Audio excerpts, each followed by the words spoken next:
வணக்கம். வக்ரதுண்ட மகாகாய சூரியகோடி சமப்பிரப அவிக்னம் குருமே தேவ சர்வகாரியேஷு சர்வதா.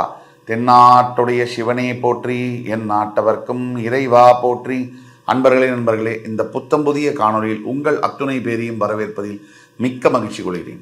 இன்றைக்கு ஆங்கில புத்தாண்டு 2026 சிறப்பு தொகுப்பு. அந்த வகையில் 12 ராசிகளுக்கான பலன்களை பார்த்துக்கணும். அந்த வகையில் இன்னைக்கு நம்ம கடகராசி காலகபுருஷ தத்துவப்படி 4ஆம் வீடான கடகராசிக்கான பலன்கள். வருகின்ற ஆங்கில புத்தாண்டில் 2 கிரக மாற்றங்கள் மிகப்பெரிய தாக்கத்தை 12 ராசிக்காரர்களுக்கும் நிகழ்த்தும் என்பதில் சந்தேகம் இல்லை.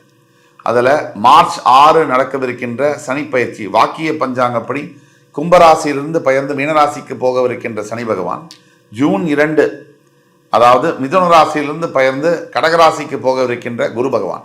இந்த 2 நிகழ்வும் மிகப்பெரிய அளவில் பார்க்கப்படுறது. வருஷ கடைசியில் ராகு பயிற்சியெல்லாம் கூட வருது, அதெல்லாம் அப்புறம். பட் இந்த 2 பயிற்சி மிக முக்கியமான பயிற்சியாக பார்க்கப்படுது. அந்த விஷயத்தில் கடகம் காலபுருஷ தத்துவத்தின் 4ஆம் வீடு, சந்திர பகவான் ஆட்சி பெறக்கூடிய புனர்பூச பூச ஆயில்ய நட்சத்திரங்கள் குடிகொண்ட இந்த வீட்டில் என்ன நடக்குதுன்னு நம்ம பார்ப்போம். ஒரே வரியில் அடுத்து வரக்கூடிய ஆண்டு கடகராசிக்கு எப்படி இருக்கும் அப்படின்னா ராஜயோக வருஷம் அப்படின்னு நம்ம சொல்லலாம். தப்பே கிடையாது, இதில் எந்த மிகைப்படுத்தலும் இல்லை. உண்மையாகவே கடகராசிக்கு ராஜயோக வருஷம்னு சொல்லலாம். இந்த அஷ்டம சனியினுடைய பாதிப்பிலிருந்து சற்றே வெளியில் வந்த இந்த கடகராசினியர்களுக்கு இன்னும் அலை ஓயவில்லை அப்படிங்கிறது தான் உண்மை. கடகராசியை பொறுத்த வரைக்கும் பெரிய அளவிலான பாதிப்புகளை பார்த்துட்டு தான் இருக்காங்க. அதாவது துன்பப்பட்டு, துயரப்பட்டு, நஷ்டப்பட்டு, பொருளாதார வகையில் மட்டும் இல்லாமல் ஆரோக்கியத்தில் மிகப்பெரிய குறைபாடுகளோட உறவுகள்லாம் பிரிஞ்சு போய் உண்மை எது பொய் எது அப்படிங்கிற ஞான நிலைக்கு உயர்ந்து நிற்கின்ற கடகராசினியர்களுக்கு இந்த வீடியோ ஒரு வரப்பிரசாதம். ஆனால் அந்த 2026 அப்படியே தான் இருக்குமான்னா கண்டிப்பாக எல்லா இன்பத்துக்கும் ஒரு முற்றுப்புள்ளி உண்டு, எல்லா ஆரம்பத்திற்கும் ஒரு முடிவு என்பது உண்டு. அதே மாதிரி உங்களுடைய துயரத்துக்கும் துக்கத்துக்கும் கூட முடிவு என்பது உண்டு. ஆரம்பம் நல்லதுடைய ஆரம்பம் 2026. இதில் மாற்று கருத்து இருக்க முடியாது. 2026ஆம் ஆண்டு கடகராசிக்கு ஒரு பெரிய வரப்பிரசாத வருஷம். எந்த வகையில் சனி பயிற்சியாக இருந்தாலும் சரி, அதே மாதிரி குரு பயிற்சியாக இருந்தாலும் சரி, முதல் 6 மாதம் குரு பகவான் உங்கள் ராசிக்கு 12ஆம் வீட்டில் இருக்கும் போது அது விபரீத ராஜயோகம்னு சொல்லுவாங்க. ராசியில் உச்சம் பெறக்கூடிய குரு பகவான் 12ஆம் வீட்டில் இருக்கும் போது அவருடைய தனுசு ராசிக்கு 7ஆம் வீட்டில் இருக்கும் போது அது விபரீத ராஜயோகம்னு சொல்லுவாங்க. இந்த ராஜயோகத்தினால என்னன்னா மன அழுத்தம் கம்மியாகும். இந்த அஷ்டம சனி தாக்குதலுடைய வேதனை சந்திர ராசியான உங்களுக்கு, சந்திரனை ராசி அதிபதியாக கொண்ட உங்களுக்கு ரொம்ப அதிகம் மற்ற ராசியை விட. ஏன்னா ஒளித்தன்மை, சந்திரன் ஒளித்தன்மை, சனி இருள் தன்மை. இவங்க 2 பேருக்கும் நடக்கக்கூடிய சண்டையில் உங்களுடைய இதுதான் பாதிக்கப்படுது. சந்திரன் மனசு, அவர் ஒளித்தன்மையை இழந்து அஷ்டமஸ்தானத்தில் சனி போய் உட்காரக்கூடிய இந்த நிலையில சனிப்படுத்தக்கூடிய பாடு என்பது சொல்லில் அடங்காது. சனீஸ்வர பகவான் 7.5 சனி காலகட்டத்தில் என்ன பலனை செய்வாரோ அதே பலனை சுருக்கி அஷ்டம சனி காலகட்டத்தில் செஞ்சிடுறாரு. அந்த அளவில் தாக்குதலை பார்த்த உங்களுக்கு வருகின்ற 26ஆம் ஆண்டு, இந்த ஆண்டு மிகப்பெரிய ஒரு சேஞ்சஸை கொண்டு வரக்கூடிய ஆண்டாக தான் இருக்கு.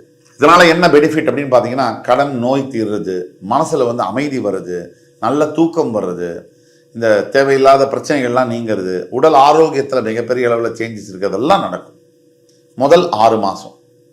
அடுத்த ஜூன் 2ஆம் தேதிக்கு அப்புறமா இருக்கக்கூடிய ஆண்டுகளில் பார்த்தீங்கன்னா அடுத்த வருஷம் உங்கள் ராசியிலே உச்சம் பெறக்கூடிய குரு பகவான். அதனால சிறு சிறு உடல் உபாதைகள் வரத்தான் செய்யும், எண்ணங்களில் கொஞ்சம் தடுமாற்றம் இருக்க தான் செய்யும். ஆனாலும் ராசியில் உச்சம் பெறும்போது உச்ச குரு உங்களுடைய ராசியுடைய 5ஆம் இடம், 7ஆம் இடம், 9ஆம் இடத்தை பார்ப்பார். அதோடைய பலன்களை விரிவாக பார்ப்போம். ஆனால் ராசியில் உச்சம் பெறக்கூடிய குருவினால் என்ன நன்மை அப்படின்னு பார்த்தோம்னா தெளிவான சிந்தனைகளை 90% ஏற்படுத்துவார். அதே மாதிரி ஆன்மீகம், கடவுளை தேடின பக்தி, உண்மையான பக்தியை அவரே தருவார். கடவுள் நம்ம பக்கம் இருந்துட்டா நமக்கு எது கவலை? எந்த பிரச்சனைனாலும் சமாளிக்கலாம். நம்ம எடுத்த காரியம் எல்லாம் நிறைவேறும். காசு, சொத்து, பணம், உறவு எல்லாம் திருப்பி வரும். அதே மாதிரி அரசாங்கத்தில் அனுகூலம் ஏற்படும். உங்கள் பேச்சு அப்படிங்கிறத மற்றவங்க ரசித்து கேட்பாங்க. ஒரு ஒரு தங்க விக்கிரகம் மாதிரி உங்களுக்கு செல்வாக்கு வரும். விக்கிரகத்துக்கு எவ்வளோ செல்வாக்கு இருக்கும், தங்க விக்கிரகத்துக்கு அதே செல்வாக்கு உங்களுக்கு வரும். மிகப்பெரிய அளவில் பெயர் புகழ் தரக்கூடிய யோக காலமாக ஜூன் 2க்கு பிறகு மாறும். இந்த 12ஆம் வீட்டு குரு முதல் 6 மாதம் 5 மாதம் இருக்கிறதுனால அவர்னால என்ன ஆகும் அப்படின்னா தேவையில்லாத செலவுகள் வரும். ஆனால் அது சுபகாரியத்துக்கான செலவாக இருக்கும். மைண்டு வந்து பார்த்தீங்கன்னா கொஞ்சம் சபலமடைகிற தன்மை, கொஞ்சம் வந்து இது வேணாம் இது வேணுமான்ற குழப்பங்கள் இதெல்லாம் இருக்கும். இதெல்லாம் தன்னாலவே ஜூன் 2க்கு பிறகு சரியாயிடும். நிறைய செலவு கூடினாலும் கூட அதே நேரம் செலவுக்கான வருமானமும் உங்களை தேடி வந்து சேரும். முக்கியமாக இந்த குரு பயிற்சி உங்கள் ராசியில் உச்சம் பெறக்கூடிய குருவினால குழந்தை பாக்கியம் என்பது கிடைக்கும். 5ஆம் இடத்த குரு பார்க்குறாரு இல்லையா, உங்கள் ராசியில் உட்காந்து குழந்தை பாக்கியம் என்பது நல்ல குழந்தை ஸ்காலரை வந்து பெற்று எடுக்கிறது.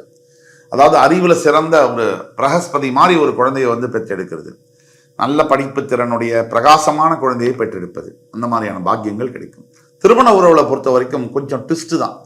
திடீர்னு சண்டை எதுக்குன்னு தெரியல, திடீர்னு சேர்றது அதுவும் எதுக்குன்னு தெரியல. நாமளும் குழம்பி மற்றவங்களையும் குழப்பக்கூடிய சூழ்நிலைகள் இருந்தாலும் குருவுடைய பார்வை 7ஆம் வீட்டில் விடுறதுனால அடுத்த 6 மாதத்துக்கு அடுத்த ஆண்டு வரக்கூடிய நெக்ஸ்ட் ஆஃப் செகண்ட் ஆஃபில் பார்த்தீங்கன்னா பெரிய அளவில் ஒய்ஃபுக்கிட்டையும் ஹஸ்பண்ட்கிட்டையும் சேஞ்சஸ் இருக்கும். ஆனால் இவங்க தானே நம்ம கல்யாணம் பண்ண ஆளுன்னு நமக்கு சந்தேகம் வர அளவுக்கு சேஞ்சஸ் இருக்கும். இவங்களே பணிஞ்சு போகிறதுன்னு, ஈகோவை விட்டு கொடுக்கறதுன்னு, ஆட்டிடியூட் மாறி போனதுன்னு இதெல்லாம் கூட நம்ம பார்க்க தான் போகிறோம். காதல் திருமணமாக மாறுவது, அது பெற்றோர் சம்மதத்தோடு நடக்கிறது எவ்வளோ சந்தோஷம். அந்த மாதிரியான விஷயங்கள் இந்த ஆண்டு உங்களுக்கு நடக்கும். இப்போ படிக்கக்கூடிய மாணவ மாணவியர்களுக்கு இதுதான் பெஸ்ட் இயர். 50 மார்க்கு 60 மார்க்கு கீழே எடுத்துகிட்டு வந்தவங்க 80 மார்க்கு 90 மார்க்குக்கு மேலே எடுப்பாங்க. இது உறுதியாக சொல்ல முடியும். டைவர்ஷன் இருக்காது மைண்டில், ஒரே ஃபோக்கஸ் படிப்பில். இந்த மாதிரி மாறக்கூடிய சூழ்நிலைகள் நம்ம கண்கூட பார்க்க முடியும். கடகராசியில் இருக்கக்கூடிய மாணவ மாணவியர்கள் இளைஞர்கள் வேணுங்கிறத எடுத்து படிக்கலாம். தேவையான இடத்துல தேவையான படிப்புக்கான சீட் உங்களுக்கு கிடைக்கும். மனச்சோர்வு இருந்து வந்த மாணவ மாணவியர்களுக்கு வந்து ஒரு தன்னறியாத ஒரு புத்துணர்ச்சி, தன்னறியாத ஒரு சந்தோஷம், தைரியம், கான்ஃபிடன்ஸ், நம்பிக்கை வரக்கூடிய காலகட்டங்கள். அது மாதிரி வேலை தொழில் இதெல்லாம் எடுத்தோம்னாக்க டாப் கிளாஸில் இருக்குது கடகத்துக்கு. கடகத்துக்கு என்றைக்குமே வேலை தொழில் கீழே வரக்கூடிய வாய்ப்புகள் ரொம்ப குறைவு. ஆனால் இந்த ஆண்டு ஒரு முக்கியமான ரிமார்க்கபிளான ஒரு இயர்.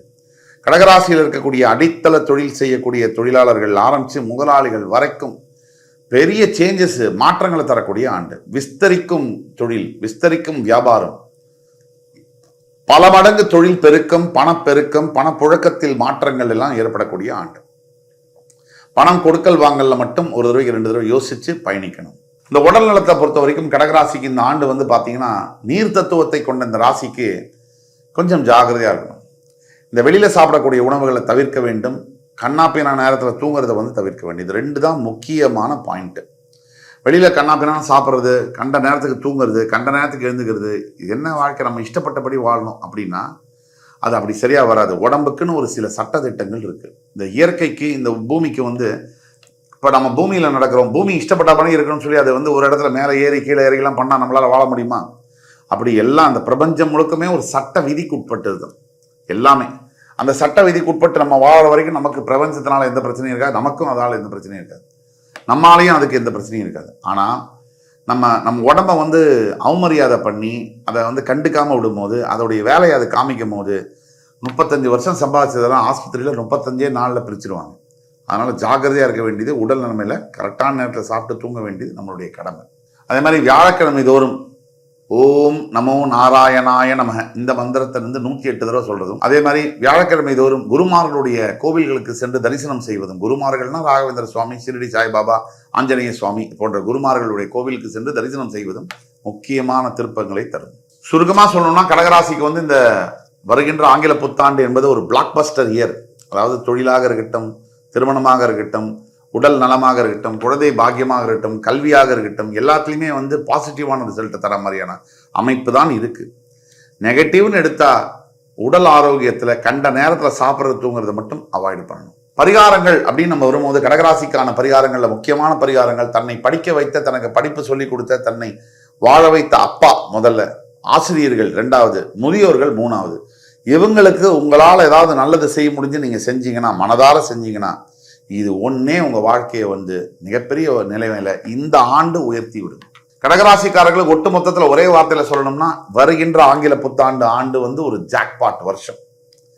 நீங்கள் பட்ட கஷ்டம், அஷ்டம சனினால் நீங்கள் பட்ட பாதிப்பு, நீங்கள் அடைஞ்ச அவமானம், உங்கள் எதிரி உங்கள் காலில் விழுந்து மன்னிப்பு கேட்கக்கூடிய காலத்தில் நீங்கள் இருக்கீங்க. வெற்றி கண்டிப்பாக உண்டு. இது பொது பலன்களில் நம்ம பேசுகிறோம்.